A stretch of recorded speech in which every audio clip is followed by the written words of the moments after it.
Hello everyone, welcome to Awkward Author. My name's Alyssa Grasso, and this is my weekly vlog and podcast about my sometimes awkward, always awesome author life.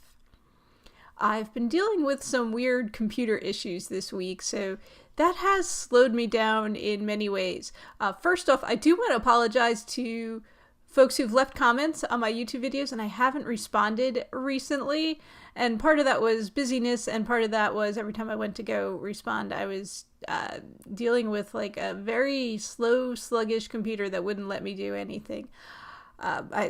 Yesterday I was thinking like, oh my gosh, it's on its last legs, and I'm gonna have to buy a replacement computer, and I wasn't planning for that. And then it, I restarted it again. I'd already restarted it one time. I restarted it again, and then it actually seemed to be working. Like the whole rest of the day it was working, but in the morning yesterday, I don't know, I was having a case of the Mondays, I guess.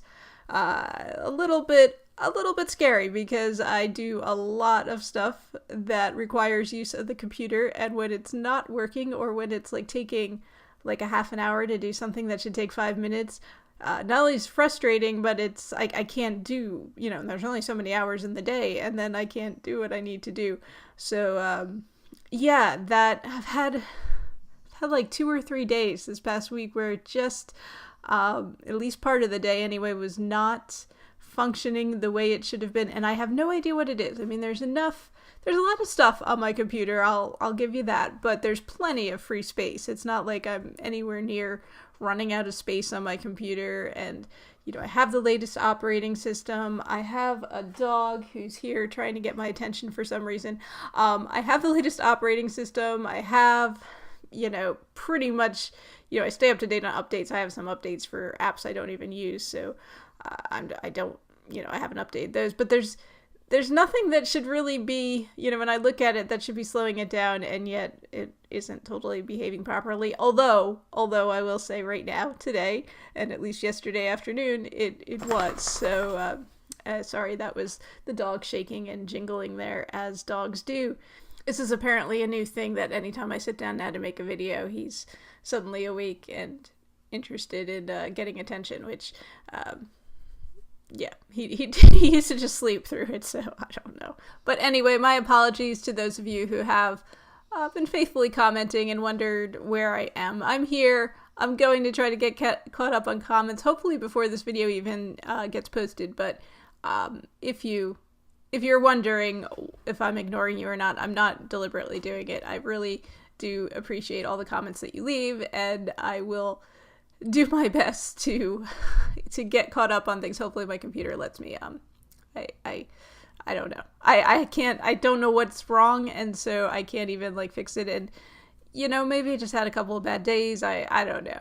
It shouldn't be, but technology is weird and quirky, and I don't entirely understand it all the time.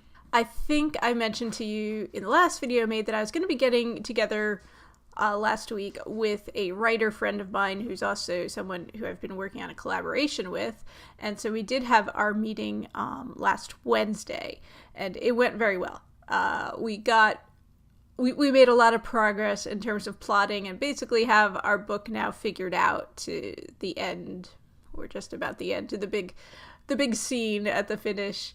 And I'm feeling very good about it. I did just write a chapter on it, my next chapter, and already thinking about things for going forward too. And some changes that I want to make to stuff I've already written as well, which I guess is not exactly forward momentum, but it is in a way, because it's, I think, polishing and making the book even better than it already is.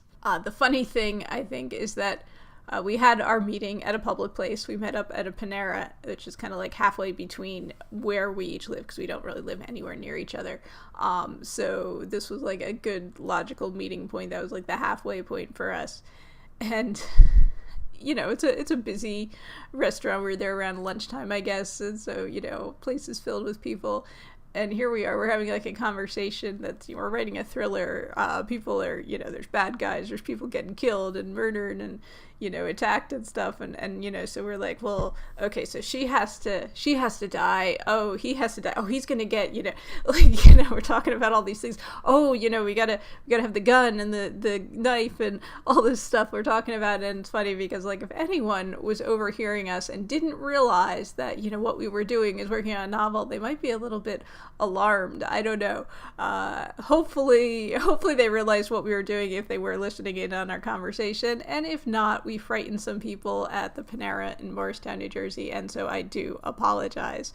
In fact, after I got home, I had texted her about something, and she texted back something that she thought of after the fact when we were figuring out the ending, and we have to have like another character. He has to be there before we had him. When we drafted things, we had him coming there later, but we're like, oh, he has to be there earlier because he's got these meat cleavers. Okay, it's an essential plot point. But anyway, so she texted me about that, and then added to the end of the text, because you never really know who's spying on your text messages, and whatnot, added, to anyone, to hackers or anyone listening in, we are authors, we are writing a novel or something like that. Just added that in there so that people didn't get too alarmed, because, you don't want to upset the NSA and have them coming after you. So I didn't do too much work on my own thriller this week. I did some work, obviously on our collaboration project. I did a little bit of outlining, continuing the outline on my own project, but honestly, with all the computer issues I was having, I didn't really get as much done this week as I had hoped to, so I am behind there. Hopefully, this week will be a little bit more productive on that end of things. One other thing, though, I have been working on, and when the computer allows me to anyway, is putting together the box set that I'm planning to do for my first 3 books, which were 3 young adult novels, all standalone books, but I'm going to put them together into like a box set sampler collection thing. So I have now the interior file, like the text file, I think is all, complete. It's really, I use Vellum, so I'm able to just, drag in the files from, I have ebook files for, the first 3 books, so I can drag in all that, and then my back matter. So I wrote like an author note that'll go at the end of the 3 books, and then the other back matter is stuff I've kind of created for, I have actually a back matter file in Vellum, so I just use that, which is like, my other books, my about the author, my get a free book thing, that sort of thing. Oh, and the other thing I put in there is the first chapter of my 4th young adult novel, the one I self-published, Unnamed Roads. So I have the first chapter and then like a little link where people can buy it. And with Vellum, something you could do with Vellum is you can put the store links for each store, and then when Vellum creates like the ebook files, it uses, when it's creating the Nook file, it uses the Barnes & Noble link. When it's using, creating the Kindle file, it uses the Amazon link type of thing. So that is a convenient feature to have when you are creating books in Vellum, creating ebooks. So I do have that set up. And I was just thinking about that, well, I'm not going to do a print one with this one, so it doesn't matter. I was going to say, oh, I got to do something separate for the print because I have it, there, like a click buy now thing. But I don't have to worry about that because I'm not doing a print file for this, just doing this as an ebook. And I have even worked on the cover and, the box set graphic. So it's really right now just a matter of, fine-tuning and tweaking some things, and then it'll actually be ready to go. I can get that uploaded and get that out there and figure out some way to start promoting that and trying to sell it. So that'll be the next project. Firstly get uploaded, then I'll figure out the promotion stuff. But that's on my agenda. That's on my to-do list. Might get done this week. We'll see. One other thing that I did this past week, once a month I write a blog post for the group blog YA Outside the Line. So this happened to be, it's like the 18th, I think, is my date each month to write my post. So I got that out this past week, and each month we have a different topic we write on. Some of them are very general, some of them are very specific. Sometimes I kind of go off on my own tangent while sort of keeping the theme a little.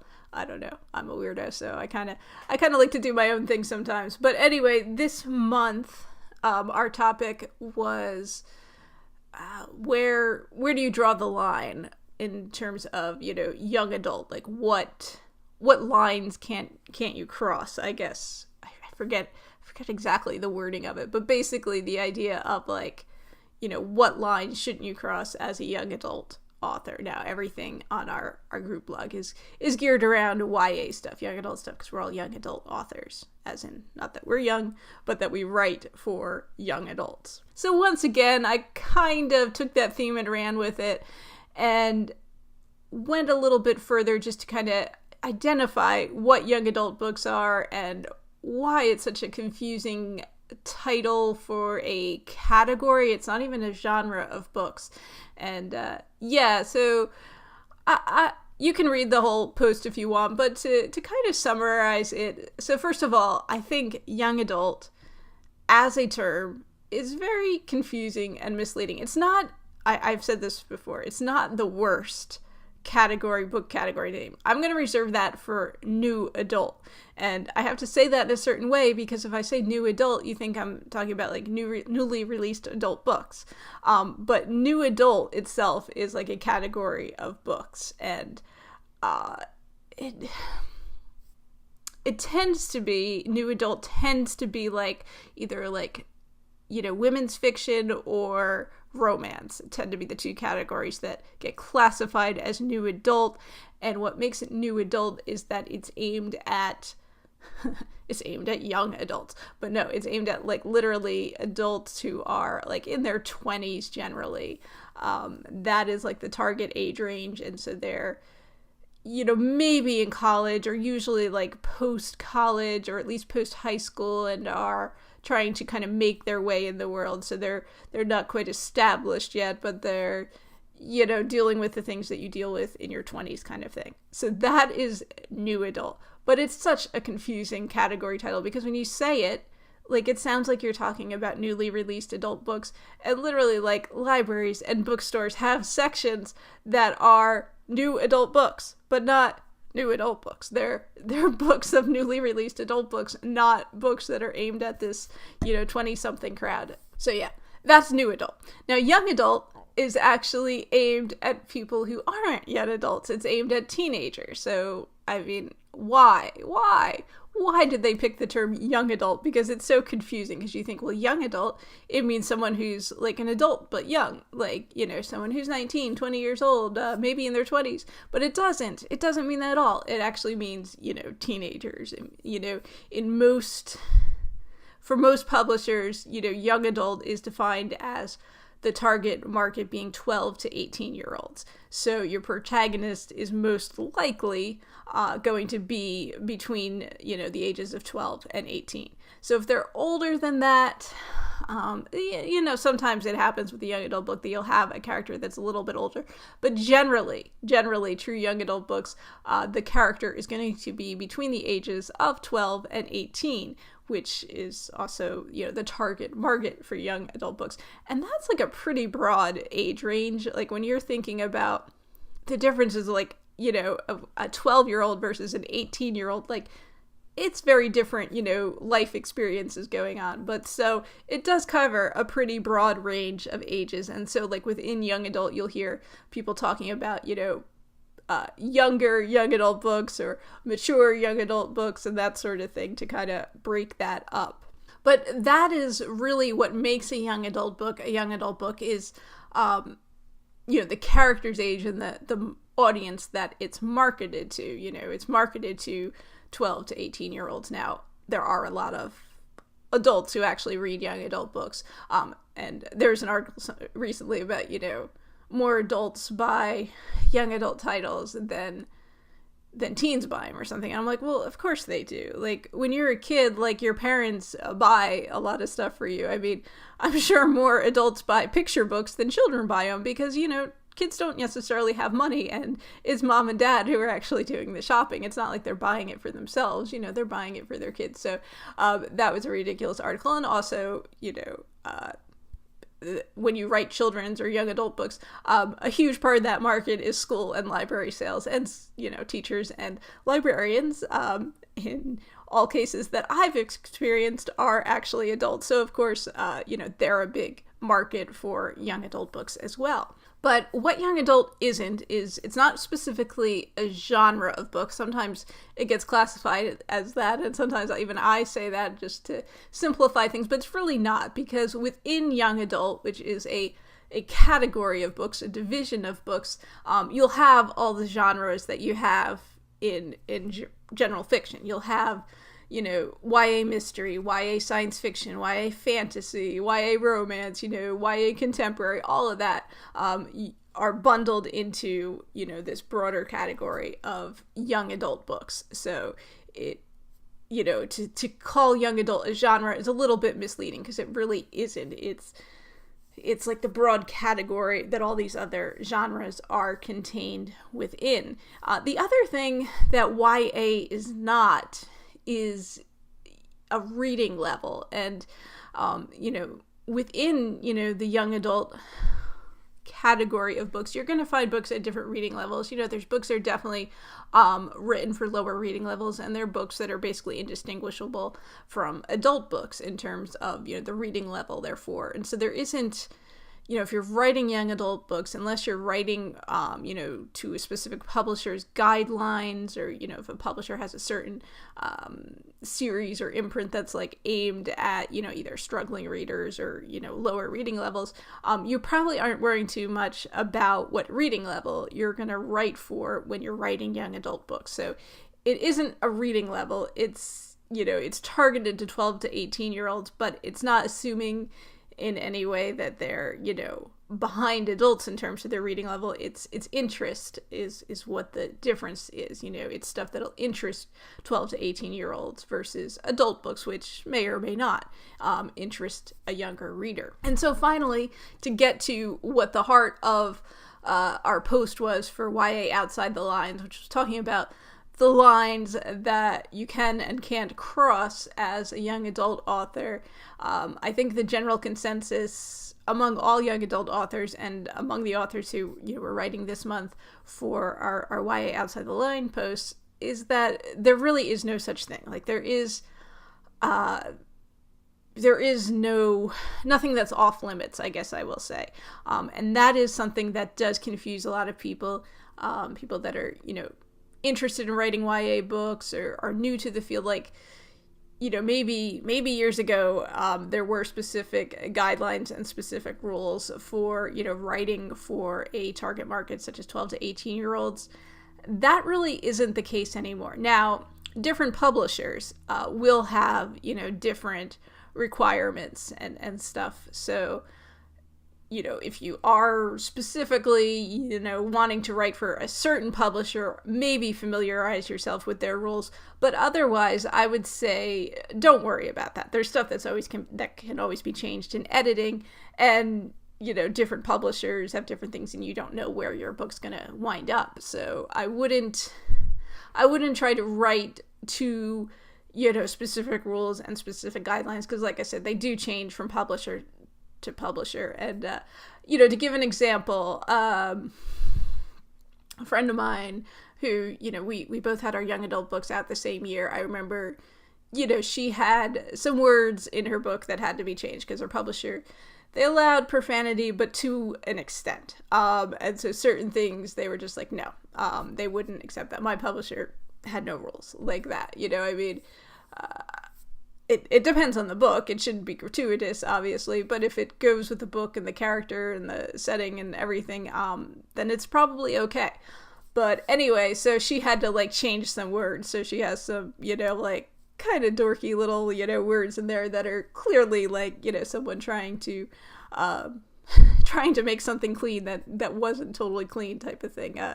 It's like when you used to watch an edited movie on television, and people would say funny things, and you have a character in an action movie shouting "Jeez Louise," something like that. But so profanity is not off limits in young adult books depending on the publisher and also depending on the book. I mean, if you're writing a younger YA that's geared towards, say 12 to 13-year-olds, you probably aren't going to have any swear words in it. If you're writing an older YA where you're, targeting like the high school market, it's okay to say bad words. It's okay to have sex. It's okay to have, illegal activities, drug use. All of that is allowed in young adult books, depending, again, on the publisher and the guidelines. And, of course, if it fits with your book and your story, we don't want, gratuitous stuff in there. Really, the main thing that's going to determine, if a book is or is not YA is the age of the character. So if you're writing a book, you're trying to write a YA book, I can't imagine let's say you're writing like fantasy or something. So you got, like YA fantasy is very big, like the Twilight books, stuff like that.